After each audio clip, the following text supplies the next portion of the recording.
Warahmatullahi wabarakatuh. Kami dari kelompok 13 akan mempresentasikan tentang merancang pembelajaran PAI di SMA atau SMK.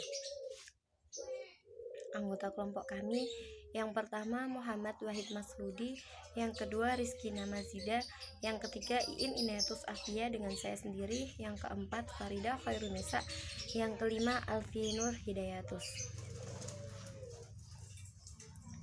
Yang pertama yaitu UU nomor 20 tahun 2003 pasal 1 ayat 1 yang mengartikan pendidikan adalah usaha sadar dan terencana untuk mewujudkan suasana belajar dan proses pembelajaran agar peserta didik secara aktif mengembangkan potensi dirinya untuk memiliki kekuatan spiritual keagamaan, pengendalian diri, kepribadian, kecerdasan, akhlak mulia, serta keterampilan yang diperlukan dirinya, masyarakat, bangsa, dan negara. Perencanaan pembelajaran. Di sini saya akan menjelaskan tentang pengertian perencanaan pembelajaran PAI. Perencanaan pembelajaran PAI merupakan proses penyusunan sesuatu yang akan dilaksanakan untuk mencapai tujuan yang telah ditentukan. Perencanaan pembelajaran dituntut harus dapat menyusun berbagai program pengajaran sesuai pendekatan dan metode yang akan digunakan. Merancang pembelajaran adalah perencanaan yang dilakukan sebagai media persiapan belajar. Dengan adanya perencanaan pembelajaran, maka akan terlaksana dengan baiklah pembelajaran tersebut. Semakin matangnya perencanaan pembelajaran, maka akan cepat terrealisasinya tujuan dari perencanaan tersebut. Jadi perencanaan pembelajaran merupakan dasar sebelum kita sebagai calon guru itu mengajar.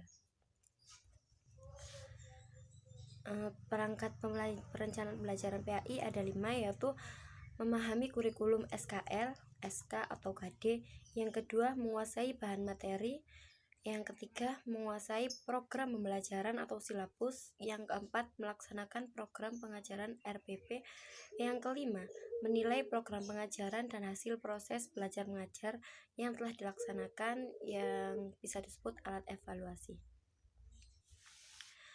Pengertian pendekatan strategi, metode, teknik, taktik, dan model pembelajaran.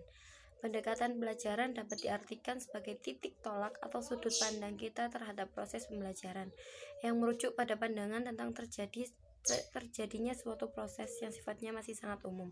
Di dalamnya mewadahi, menginspirasi, menguatkan, dan melatari metode pembelajaran dengan cakupan teoritis tertentu. Pendekatan pembelajaran ada 2 jenis, yaitu pendekatan pembelajaran yang berorientasi atau berpusat pada siswa, yaitu seorang guru yang lebih mengajar untuk mengayomi siswa.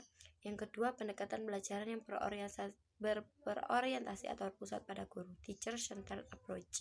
Jadi di sini pendekatan pembelajaran yang berpusat pada guru itu guru memberikan pendekatan lebih kepada siswa, atau enggak guru membuka dirinya agar siswa bisa bercerita segala hal tentang dirinya. Selanjutnya, berikut beberapa bentuk pendekatan. Yang pertama yaitu pendekatan peneladanan. Keteladanan merupakan pendekatan yang sangat berpengaruh dalam membentuk akhlak, spiritual, dan sosial siswa. Hal ini karena pendidik adalah contoh yang terbaik dan yang paling utama dalam pandangan siswa yang akan ditiru dalam kehidupannya. Oleh karena itu, seorang guru harus menerapkan akhlak yang baik di setiap keadaannya agar dapat dicontoh oleh siswa atau masyarakat yang lain. Akhlak itu ditanamkan oleh guru dan orang tua dengan keteladanan, bukan melalui pembelajaran. Tanpa diberi contoh atau praktik, anak tidak akan mengerti isi yang ada di dalam materi pembelajaran pendidikan agama Islam. Contohnya, guru selalu melakukan sholat berjamaah di masjid setiap waktu. Sholat dengan begitu, anak akan sadar atau akan merespon untuk selalu mengerjakan sholat berjamaah di sekolah maupun di lingkungan rumahnya. Pendekatan pembiasaan, sebagaimana yang diungkapkan oleh Syaiful Bahri Jamarah, bahwa pendekatan pembiasaan merupakan suatu pendekatan yang digunakan dalam proses pembelajaran dalam upaya membimbing peserta didik untuk mempraktekkan kebiasaan-kebiasaan positif agar menjadi karakter yang baik bagi peserta didik. Pendekatan ini pelaksanaannya dengan cara menyeluruh dan membiasakan anak melaksanakan sesuatu yang baik bersama orang-orang yang mengerjakannya secara konsisten, seperti mendirikan sholat, membayar zakat, berpuasa, dan lain sebagainya. Dalam surat Al-Baqarah ayat 43, Allah berfirman, A'udzubillahi minasyaitonirrajim, Bismillahirrahmanirrahim, wa aqimus sholata wa atuz zakata warka'u ma'ar raki'in, yang artinya, dan dirikanlah sholat, tunaikanlah zakat, dan rukuklah bersama orang-orang yang rukuk. Perintah rukuklah bersama orang-orang yang rukuk kepada Allah menunjukkan bahwa anak didik harus selalu berada di lingkungan orang-orang yang soleh, sehingga dia bisa mendapatkan kebiasaan-kebiasaan positif yang akan dilakukan di dalam kehidupannya sehari-hari. Penerapan pendekatan kebiasaan dalam mata pelajaran pendidikan agama Islam. Proses pembelajaran pendekatan pembiasaan dalam mata pelajaran pendidikan Islam dikembangkan dengan memberikan peran terhadap lingkungan sekitar, baik di sekolah maupun di luar sekolah, dalam membangun sikap mental dan membangun masyarakat yang sesuai dengan Al-Quran dan As-Sunnah. Dengan melihat kesanggupan siswa dalam mengamalkan dan mewujudkan nilai-nilai yang terkandung dalam Al-Quran dan hadis dalam kehidupan sehari-hari.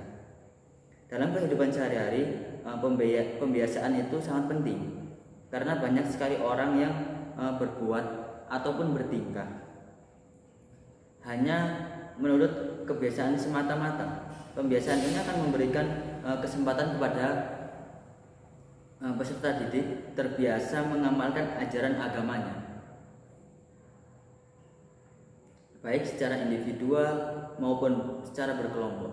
Dalam kehidupan sehari-hari, pembiasaan sholat misalnya hendaknya dimulai sedini mungkin. Rasulullah memerintahkan pada orang tua agar mendidik seorang anak itu mulai mendirikan sholat itu sejak dini atau sejak berumur 7 tahun. Penerapan untuk anak SMK ataupun SMA. Mungkin di jenjang ini anak SMA atau SMK itu relevan lebih memiliki pemikiran sendiri, sehingga ketika kita mendidik anak kelas SMA atau kelas SMK sedikit lebih susah. Dibutuhkan jiwa yang sabar, hati yang tenang, tentu tidak dengan amarah tapi tetap disiplin. Nah, membiasakan mereka dengan hal-hal yang baik juga akan sulit karena pertemuan mereka dengan sekolah hanya beberapa jam saja. Lalu, bagaimana menerapkan model pembiasaan ini kepada mereka? Contohnya Sekolah SMA Muhammadiyah 2 Sidoarjo setiap duhur melakukan sholat duhur berjamaah lalu diakhiri dengan kultum. Itu merupakan sebuah pembiasaan yang mungkin ya ada pemaksaan. Akan tetapi itu akan membangun mental atau membangun kepribadian dari peserta didik tersebut. Kemudian langkah awal sebagai pendidik, kita harus memberikan contoh terlebih dahulu. Sebagai uswatul hasanah, guru adalah seorang yang digugu dan ditiru. Maka sebelum kita menyampaikan, sebelum seorang guru menyampaikan, tentunya kita harus memiliki tauladan atau uswatun hasanah bagi peserta didik kita. Mungkin bisa saja pembiasaan di sekolah ini bisa menjadi pembiasaan di rumah juga. Pendekatan pemotivasian. Sebagaimana dikutip dalam buku karya Abdul Majid, Gray mendefinisikan motivasi sebagai sejumlah proses yang bersifat internal dan eksternal bagi seorang individu yang menyebabkan timbulnya sikap antusiasme dalam melaksanakan kegiatan-kegiatan tertentu. Motivasi adalah energi aktif yang menyebabkan terjadinya suatu perubahan pada diri seseorang untuk bertindak melakukan sesuatu karena adanya tujuan, kebutuhan, ataupun keinginan yang harus terpuaskan. Motivasi belajar dapat disimpulkan sebagai dorongan pada diri peserta didik untuk belajar secara maksimal agar tujuannya dapat tercapai. Nah, di sini ada macam-macam motivasi. Yang pertama ada motivasi intrinsik. Motivasi intrinsik adalah motif-motif yang menjadi aktif atau berfungsinya tidak perlu dirangsang dari luar, karena dalam diri masing-masing sudah ada dorongan untuk melakukan sesuatu. Yang kedua yaitu motivasi ekstrinsik, yang mana ini adalah motivasi yang berasal dari luar, berupa hadiah atau penghargaan. Jadi dapat dikatakan sebuah motivasi ekstrinsik adalah motivasi yang ditimbulkan dari luar tubuh peserta didik atau motivasi dari luar. Cara menumbuhkan motivasi belajar siswa.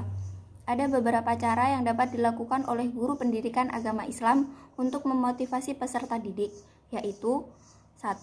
Dalam penyampaian materi pendidikan agama Islam, seorang guru harus menggunakan metode pembelajaran yang beragam. Kedua, jadikan siswa menjadi peserta aktif. Ketiga, buatlah tugas yang menantang namun realistis dan sesuai dengan kondisi peserta didik. Keempat, guru pendidikan agama Islam harus menciptakan suasana kelas yang kondusif. Kelima, guru agama Islam harus selalu menghargai kesuksesan dan keteladanan peserta didik. Pendekatan penegakan aturan. Disiplin sekolah sendiri adalah usaha sekolah untuk memelihara perilaku siswa agar tidak menyimpang dan dapat mendorong siswa untuk berperilaku sesuai norma, peraturan, dan tata tertib yang berlaku di sekolah. Dengan adanya peraturan inilah, guru memiliki pedoman untuk menegakkan kedisiplinan peserta didiknya. Maka, lingkungan sekolah memiliki peran besar untuk mendidik peserta didiknya agar dapat memilih dan memilah perilaku mana yang baik dan mana yang buruk. Dan sekolah juga merupakan wahana pendidikan di mana para siswa dibiasakan dengan nilai-nilai tata tertib sekolah dan nilai-nilai kegiatan pembelajaran berbagai bidang studi yang dapat meresap ke dalam kesadaran hati nuraninya, sehingga karakter disiplin muncul dan terpatri dalam dirinya. Disiplin mematuhi dan menegakkan aturan. Kata mematuhi aturan berarti kita mengikuti aturan yang telah ada. Namun dengan kata menegakkan, selain mengikuti aturan juga bisa berarti menegur dan mengingatkan orang lain yang melakukan penyelewengan yang ada. Allah Subhanahu wa Ta'ala telah menyinggung agar manusia patuh dan taat padanya, pada Rasulullah dan juga pada pemimpin atau ulil amri. Dengan adanya pemimpin, maka ada pula aturan-aturan yang dibuatnya maupun yang telah disepakatinya. Dan secara otomatis, orang-orang yang berada di bawah kepemimpinannya diharuskan mematuhi aturan tersebut. Namun mengacu pada ayat tersebut juga, kita diberitahu Allah Subhanahu wa Ta'ala bahwa jika kita memiliki pendapat yang lain, jangan semena-mena menantang dan memberontak pada pemimpin kita, melainkan kembali pada Al-Quran dan hadis. Maksudnya ialah kita mencari solusi yang terbaik dari kedua sumber utama agama Islam tersebut. Salah satu upaya yang dapat dilakukan saat ini adalah menyusun tata krama dan tata kehidupan sosial di sekolah. Acuan ini bukan hanya mencakup tata tertib sekolah sebagaimana yang berlaku seperti sekarang ini, tetapi meliputi semua aspek tata kehidupan sosial sekolah yang mengatur tata hubungan antara siswa dengan siswa, siswa dengan guru, guru dengan guru, kepala sekolah dengan siswa, guru atau pegawai sekolah, dan warga sekolah kepada masyarakat. Maka dengan demikian, kiranya perlu dibuat tata tertib sekolah yang jelas dan betul-betul dapat menjamin terciptanya proses pembelajaran yang aman, tenang, dan nyaman, serta sehat. Dari proses ini akan menimbulkan pembelajaran yang optimal yang akan mengembangkan potensi peserta didik secara optimal, yang pada akhirnya akan berkontribusi pada pencapaian akhlak siswa yang berkualitas. Strategi pembelajaran. Strategi pembelajaran adalah suatu kegiatan pembelajaran yang harus dilaksanakan guru dan siswa agar tujuan pembelajaran dapat dicapai secara efektif dan efisien. Penyusunan suatu strategi baru sampai pada proses penyusunan rencana kerja, belum sampai pada tindakan. Oleh sebab itu, sebelum menentukan strategi perlu dirumuskan tujuan yang jelas agar dapat bisa diukur secara keberhasilannya. Strategi pembelajaran dibagi menjadi dua, yakni strategi pembelajaran induktif dan strategi pembelajaran deduktif. Strategi pembelajaran induktif adalah strategi pembelajaran dengan materi atau bahan pembelajaran yang diolah dari yang bersifat khusus, ciri atau atribut yang umum atau rumus. Strategi induktif dapat digunakan dalam mengajarkan konsep, baik konsep nyata maupun konsep yang tersirat. Strategi pembelajaran deduktif adalah strategi belajar dengan materi atau bahan pelajaran yang diolah dari umum ke bersifat khusus atau bagian-bagian. Strategi deduktif dapat digunakan dalam mengajarkan konsep, baik konsep nyata ataupun konsep tersirat. Metode pembelajaran. Metode pembelajaran dapat diartikan sebagai cara yang digunakan untuk mengimplementasikan rencana yang sudah disusun dalam bentuk kegiatan nyata dan praktis untuk mencapai tujuan pembelajaran. Seorang guru harus bisa menerapkan metode yang tepat dalam kegiatan belajar mengajar sesuai dengan karakter para siswanya. Dengan begitu, proses belajar mengajar menjadi menyenangkan dan siswa dapat memahami pelajaran dengan mudah. Beberapa metode pembelajaran antara lain ceramah, demonstrasi, diskusi, simulasi, laboratorium, pengalaman lapangan, brainstorming, debat, dan simposium. Teknik pembelajaran. Teknik pembelajaran dapat diartikan sebagai cara yang dilakukan seseorang dalam mengimplementasikan suatu metode secara spesifik. Taktik pembelajaran. Taktik pembelajaran merupakan gaya seseorang dalam melaksanakan metode atau teknik pembelajaran tertentu yang sifatnya individual. Model pembelajaran. Model pembelajaran pada dasarnya merupakan bentuk pembelajaran yang tergambar dari awal hingga akhir, yang disajikan secara khas oleh guru. Model pembelajaran merupakan bungkus atau bingkai dari penerapan suatu pendekatan, metode, dan teknik pembelajaran. Berdasarkan uraian yang telah dijelaskan di atas, untuk menjadi guru yang profesional, kita atau semua guru harus memahami dan memiliki keterampilan yang memadai untuk mengembangkan model pembelajaran yang efektif dan kreatif, sehingga pembelajaran bisa terlaksana dengan sangat menyenangkan seperti yang diinginkan oleh Kemendikbud. Yang kedua, semakin majunya era reformasi, seorang pendidik harus bisa mengetahui bahan pengajaran yang dibutuhkan oleh siswa. Karena semakin majunya teknologi, guru harus dituntut lebih update daripada siswa. Jadi di sini guru harus bisa belajar tentang teknologi. Bukan hanya siswa yang mengerti teknologi, tapi guru harus lebih mengerti teknologi. Oke, di sini ada pertanyaan yang akan nanti ditanyakan oleh teman saya. Di sini saya akan bertanya. Yang pertama, apakah model perencanaan pembelajaran antara tingkatan SMA dan SMK sama dengan tingkatan SD dan SMP? Kemudian yang kedua, bagaimana apabila rencana tidak sesuai dengan uraian yang telah ditetapkan?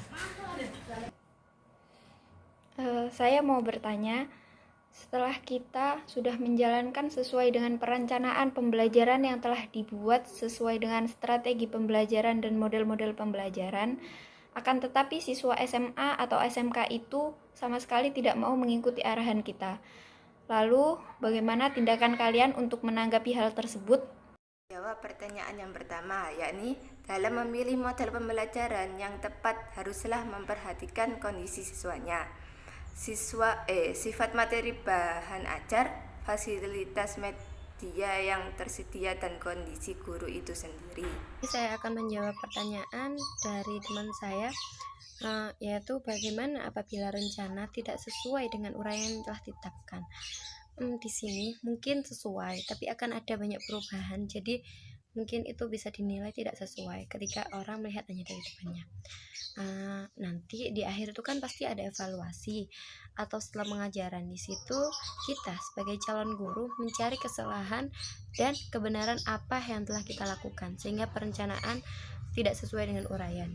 Jadi apabila tidak sesuai dengan perencanaan, kita nanti dievaluasi, kita mencari di situ kelebihan dan kesalahan yang telah kita lakukan sehingga tidak sesuai dengan perencanaan.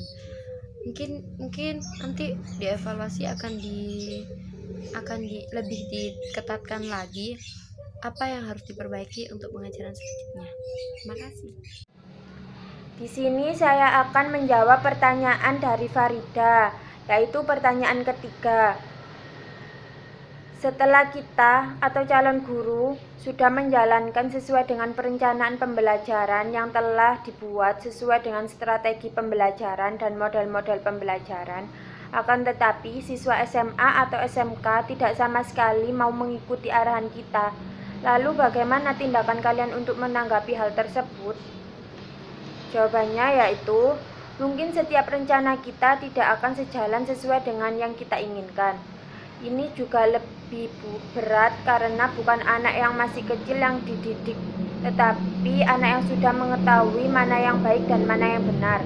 Kita sebagai calon guru seharusnya lebih merangkul mereka dengan memberikan pendidikan yang lebih mengasyikkan, yang sesuai dengan zaman mereka, agar mereka tetap asyik atau tetap paham dengan yang kita ajarkan saat pembelajaran.